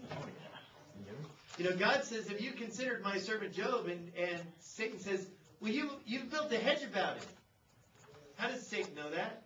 He's been checking it out. Because he's been looking at Job. He's been trying to find a way in. And so the first thing is he notices that he's built a hedge about him in his character. It's about his personal moral conviction. That's where it's got to start. If we're going to help God build this hedge about us, we've got to start with our own personal moral conviction. Are we seeking to do God's will? Are we looking for His wisdom? Are we going to deal with these trials in our lives the way He wants us to and follow that? Nariah was first. So in this situation, see that it's our own loss. Is it possible that we could blame Satan for something he did not do? Yes. I think we do that all the time. Now, in our culture, some of you are maybe old enough to remember the Flip Wilson shows. Anybody here remember the Flip Wilson I shows? saw it after. The devil made me do it. Yeah. Geraldine, the devil made me do it. No, he didn't. Satan cannot make you do anything. Satan does not have that power. But we've bought into that. If I have a problem, it's Satan's fault. If I have a problem, it's God's fault. And the last person we think to blame is ourselves. We got to start there first. So Satan says, you've built a hedge about him. Charles, you had a comment. Well, that was it right there. Could that be used, for instance, to show the Jewish guy that didn't believe in Satan? Yes. Or yeah. Yeah. Well, he even says that this is an allegory, that Job 1 is an allegory. Oh. But because the Catholic guy brought this up. You got Satan, talking to God. What's happening there? Well, it's an allegory. But you got Satan saying you've built a hedge about him, and second, about his house. So I looked at him first and realized his moral character was so tight, I didn't have a way in. He's a legit guy. He's following you, God, all the time. In his character, there's just no chinks in those armor. I couldn't find a way in. So the second thing I looked at was his house. Is there someone in your life that Satan can get to you through? Is there someone in your life that is going to tempt you to do that which God does not want you to do? Are those relationships? And I think this is a great verse to talk to young people about as far as marry a Christian man or woman. Is this a way that Satan can get into your life is through these people that you have in your household? Very scary thought. Can Satan get to your kids because of your parenting? If you're not diligent, you can be the instrument that pokes the hole in God's hedge and allows an avenue for Satan to get into their life. And then finally he says he looked at all that he has on every side. He looked at all his possessions. Is he materialistic? Is there something I can do to get his mind off of the spiritual and onto the material and use that as a hook, an enticement, bait in the water to get to Job? And so we've got to recognize that it's those things in our character, those things in our family, those things in our possessions that will bait the hook and cause our lusts to come out. And he says, then when lust has conceived, it gives birth to sin, and when sin is accomplished, it brings forth death. So first the lusts are our own, starts with us. Notice he says that he's enticed by his own lust. Guess what? Your lusts are different than my lusts. I've noticed from Facebook, Brad has a real problem with bacon. Yeah. Now, I'll be honest with you, I like bacon. But it doesn't call my name. And I actually had a woman who was the secretary here for a while. She used to keep a little chunk of chocolate. She was a chocoholic. She used to keep a little chunk of chocolate in her desk drawer, and she used to say, "It calls my name." Well, that was a joke, obviously. But chocolate, I don't like chocolate. I really don't like chocolate. I'll eat a little piece, but it does nothing for me. I could go the rest of my life without any chocolate. Wouldn't bother me at all. And I know other people that would be a real struggle for them. Now, I'm not saying that chocolate is a sin, but it's just the idea that what one person likes, what one person desires is different from what someone else desires. I may have a lust of the eye problem. You may not. But you may have a boastful pride of life problem that I don't have. And so it starts with our own life. But it's when that lust is conceived and gives birth that sin is accomplished. He's describing here the process of a woman having a child. It's that idea of giving over, taking it into our bodies and producing something. A woman takes a man's sperm into her body, and a baby is born, and she gives birth to a child. Well, when we allow lust to conceive, when we take that desire into our body, when we take it into our heart, and we dwell on it, and we encourage it, then ultimately it's going to give birth to sin. Now, one of the questions that I've had in the past that creates some controversy, but I'm going to do it anyway. David and Bathsheba, sin we're all very familiar with. David goes up on the roof and he sees her. Has he sinned? No. What happened? Well, it depends. He may have sinned, because if he lusted, It's possible that he sinned. Had he seen her before? I mean, is the But reason he- text doesn't tell us he's seen her before. Says he saw her, and some people will say, well, he sinned because he didn't go to war in the spring like he was supposed to, but that's not really the point. Yeah. The point is, he went for a walk up on the rooftop, he saw a naked woman. Has he sinned? No. No, most likely not yet. But what's happened? That lust conceives in his heart. What does he do next? Send for her.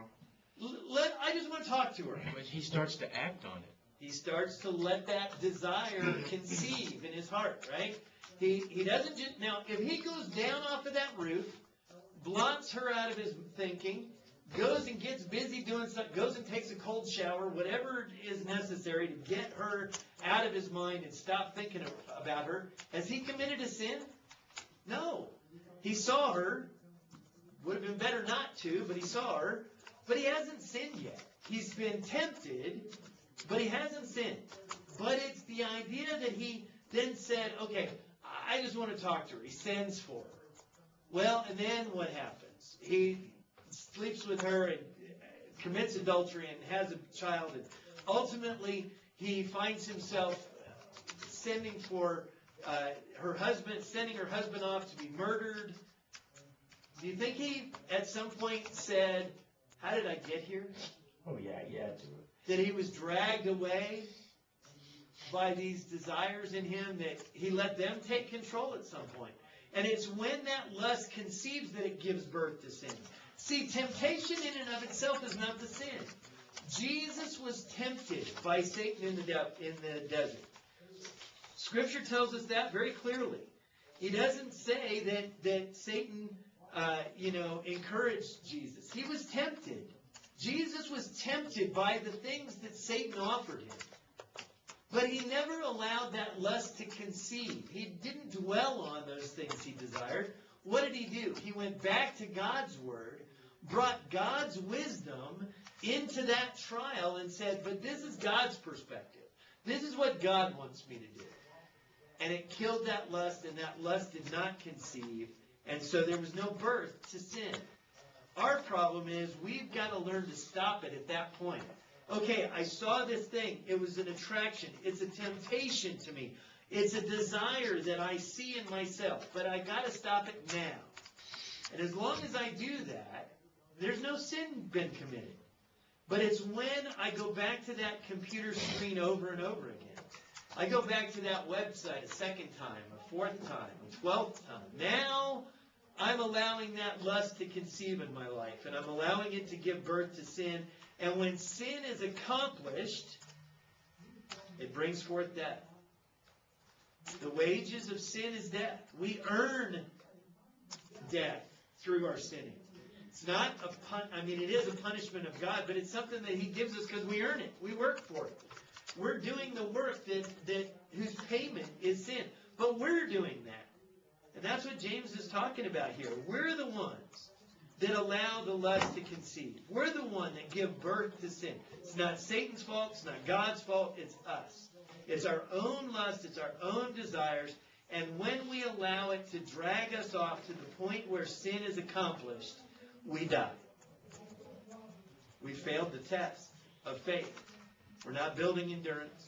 We're not gaining God's wisdom. We have failed the test. And so he says in verse 16, do not be deceived, my beloved brethren. Now, there's two schools of thought with this idea. Do not be deceived about what he has just said. Do not be deceived about the source of your temptation. And that, to me, fits the context the best. He's saying, don't be deceived. Don't deceive yourself into blaming God for your lust problem, your sin problem, your temptation problem. That's not God's fault. It's not the Yetzer Hara. It's you. So don't deceive yourself. Don't fool your own mind, is this idea of deception. Don't convince yourself. Yeah, don't fool your own mind. And you have two schools of thought again, please? The first one was that it goes back to verses 13, 14, and 15. Do not be deceived about the source of your temptation. The second is connected to verse 17. Do not be deceived. Remember that God only gives good gifts. Now, I think both are similar, but I think he's bringing the last three verses to a close by saying, don't be deceived. You're deceiving yourself if you say, I am being tempted by God. That's not the situation at all. God can't tempt you. He doesn't tempt you. And it's your own fault. It's your own lust that you've allowed to drag you away. And then the second is that this idea of this thought that carries into verse 17. So in verse 17 he says, every good thing given and every perfect gift is from above, coming down from the Father of lights, with whom there is no variation or shifting shadow. Is he changing topics? Okay, you said no, Nariah. Why? I jumped to the answer. I jumped to the gun. Let me just... I think it would be kind of abrupt to just change it just like that. That's the reason why I said no one. If he's not changing topics, how does this fit with the discussion of God being the source of his temptation? But see that James was addressing the fact that they believed that God was the one tempting them. So I suppose there he's making it clear that God is not the one doing it. All he gives is something good. There you go. God doesn't change, so you can't. He's still on the same thought. Every good thing given and every perfect gift is from above. God doesn't give evil gifts. He doesn't give temptation. Only good things come from God. He's the source of good.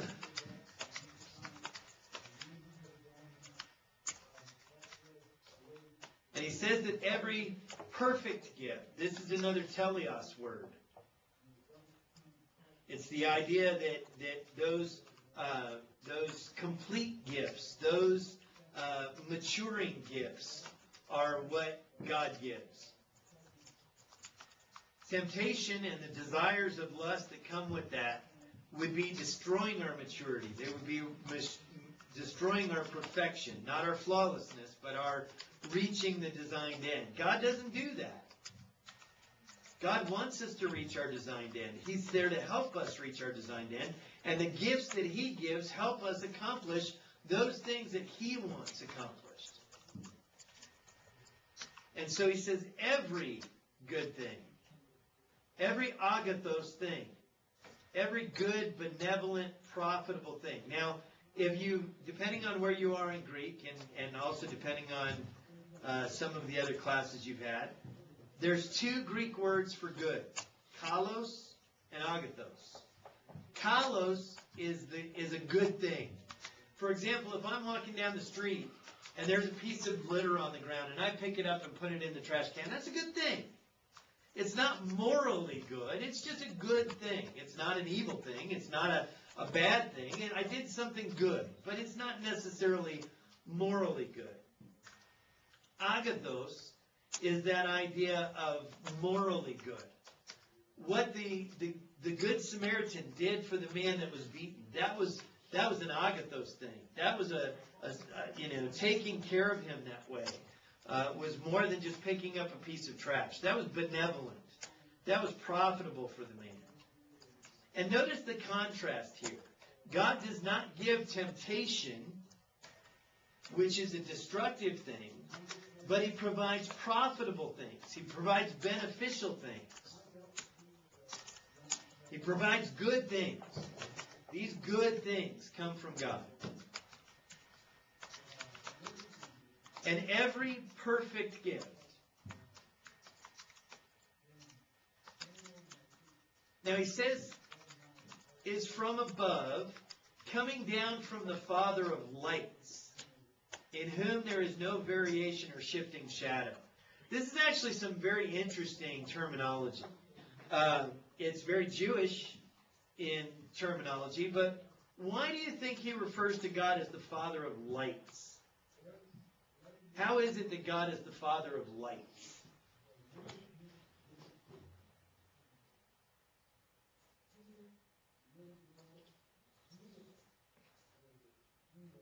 Take it literally.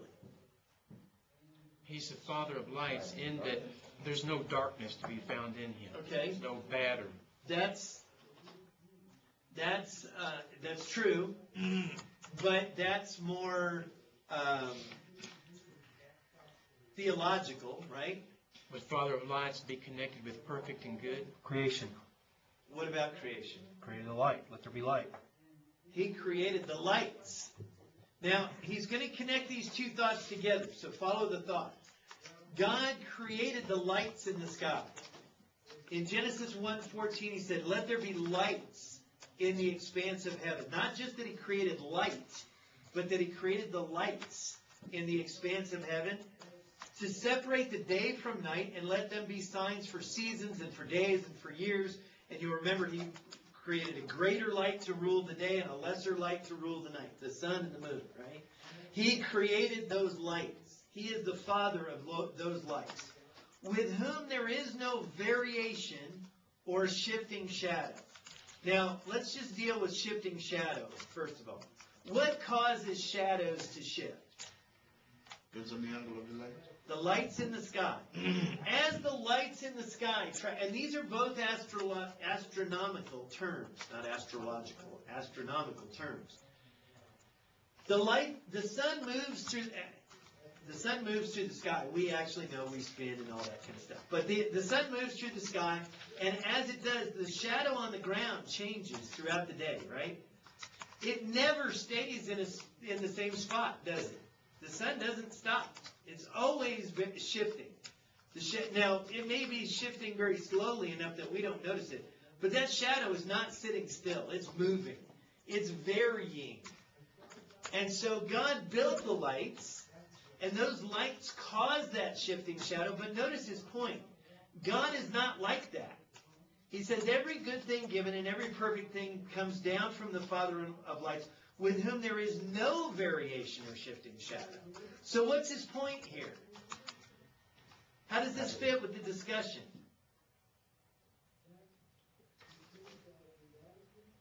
He's the giver of all good gifts, so that means he doesn't change. He still keep on giving good gifts. You can count on him to give good gifts every single time. There is no shifting shadow. You don't have to worry. Someday is he in a good mood and he's going to give good gifts, and the next day he's in a bad mood. He's going to tempt me to do evil. You see, that would cause God to be varying, wouldn't it? You'd have no way to know what's coming from God and what's not. Is this evil coming from God today, but this good thing is coming from God tomorrow? How would that work? It can't. And so he says, God, he is the Father of lights, but there is no variation or shifting shadow in him. He is going to be, the idea here is that he is going to be consistent. He's always going to do the same thing. He's always going to give good gifts. He's always going to give perfect gifts. He's never going to give evil gifts. He's never going to cause you to be tempted. He can't. He's more consistent than even the lights that he made. We see the shadow shift, but you don't have to worry about God shifting. He's always going to remain the same.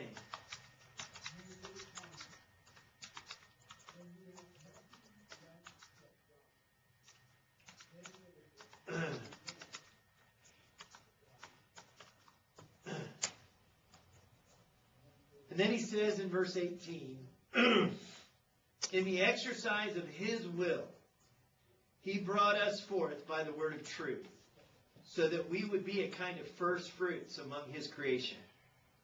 Okay, so how does verse 18 fit with what he just said in verse 17?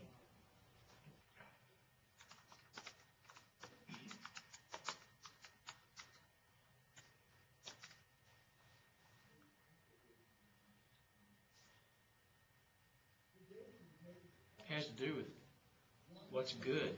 Okay, and what is good in verse 18?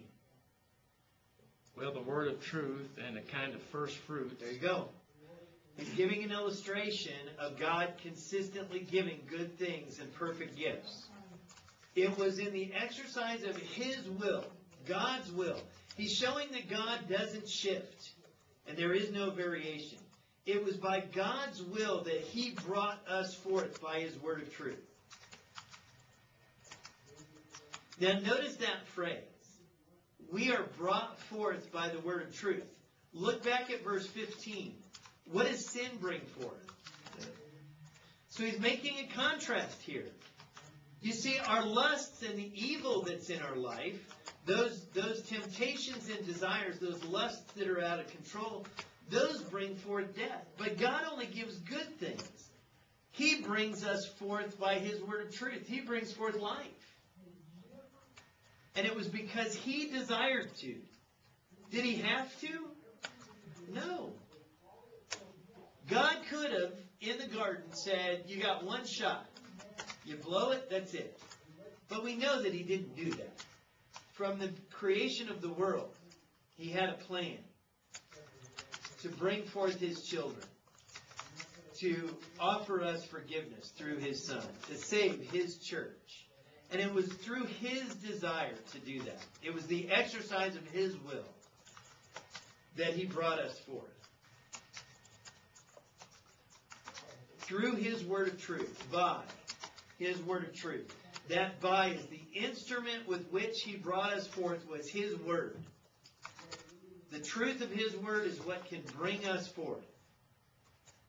So that we would be a kind of first fruits among his creatures. Now, what's this first fruits terminology? Where does that come from? Sacrifice. Okay, the Old Testament. And what is the concept of first fruits?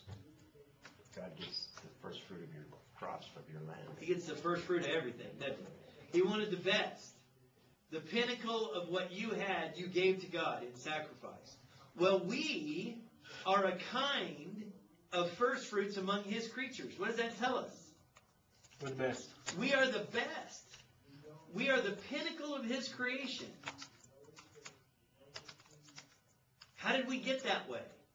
Because he brought us forth by his word of truth. Christians, those who have been brought forth by the word of truth, are a kind of first fruits among his creatures. It's why that brother of humble circumstance should glory in his high position. Is because he is a kind of first fruit among the creation. It's why the rich man should glory in his humiliation. Why? Because as a Christian, he is the pinnacle of God's creation. It has nothing to do with how much money he has. It has to do with God and God's will in bringing us forth. And God's desire to give us good and perfect gifts so that we would be his children and that we would be that kind of first fruits among his creation. You see, the evil and the temptation brings forth death. It destroys our ability to mature and reach perfection and completion. But God's gifts are designed to get us to perfection and completion. They're designed to make us that first fruit. And if He then causes us to be tempted, if God sets traps for us, He's not trying to make us a kind of first fruits, is He? He's trying to destroy that in us. That in itself would be evil, which would be against the nature of God. And so He cannot be the source of our temptation. He's trying, through His Word, to provide us with the opportunity to be a first fruit among His creatures. To get to our created end. To reach our designed end, yeah. I apologize if you said this and I That's missed okay. it. Of His own will, He brought us forth by the word of truth. Is that the evangelism, becoming a Christian process right there? Yes, and we're going to see that because He's going to take this concept of the word of truth now, and He's going to develop this thought throughout the rest of this section. But you'll notice that in verse 21, He says that in humility receive the word, implanted the word of truth, which is able to save your soul. So it is through that word of truth. We're brought forth when that word of truth accomplishes. It's a perfect gift. It reaches its designed end. What's the designed end of the word of truth? To help people become Christians and become saved. But it'll only do that when we implant it. And so that is that process by which we look to His word of truth. We receive His wisdom about our earthly situation. We apply it.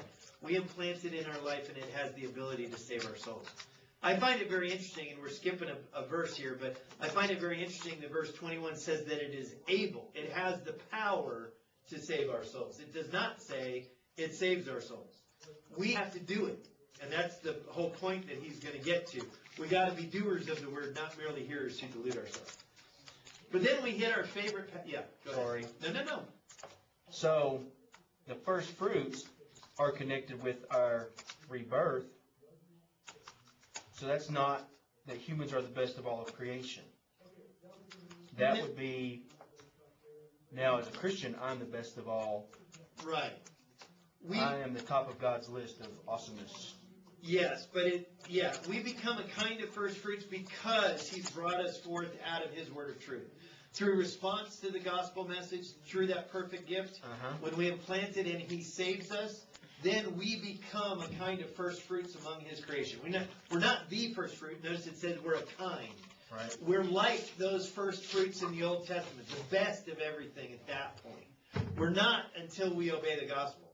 As Christians, we become that kind of first fruit. Is that? That's totally, yep. I want to make sure I wasn't crazy. Yeah, no, that's exactly what he's saying. It's through that word. It's a great thought. Through that word of truth, when we allow Him to bring us forth with His wisdom, by that word of truth, not by anything else, not by the wind that blows, not by our own wisdom, not by the wisdom that is not from above. When we listen to Him and we follow His word of truth and we obey that, He brings us forth and makes us a kind of first fruits among His creation. Christians are the top. There is nothing better in the eyes of God than a Christian. Period. End of story. There is nothing better. You can't point to anything on the planet and anything in all of His creation that is higher in God's mind than a Christian human being. And that's why it's precious to Him when we die. And that's why He brings forth those good and perfect gifts, not brings forth evil. He doesn't tempt us. He can't tempt us because He's trying to help us become the first fruits of His creation. That's what He wants for us. That's what He desires us to be. And He's working by His will to get us there. That's what He desires. And anything else would be Him contradicting Himself. You know, at that point, if He's causing us temptation, He's working against His own will. And that's not possible. You follow? Okay. Cool stuff? Yeah. It's a great book. Sure I is. love this book. Powerful stuff. Nice and practical, isn't it? It sure is. But boy, it's deep. A lot deeper than most people give it credit for.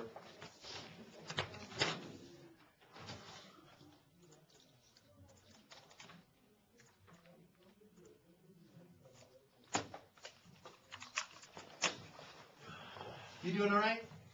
I don't know, something attacking me. Something's Allergies or attacking something. I you? couldn't even think. That was not that hard of a text, and I couldn't. I could tell you were struggling. I had to put these in my. It was burning. It started killing me. I don't know. Spring is just so wonderful. Some evil thing in the So air. evil thing. Yeah, absolutely. It's not a good thing if it's not. That's for sure. Oh, wait, that's for lunch. But I understand it. I understand it. I understand it.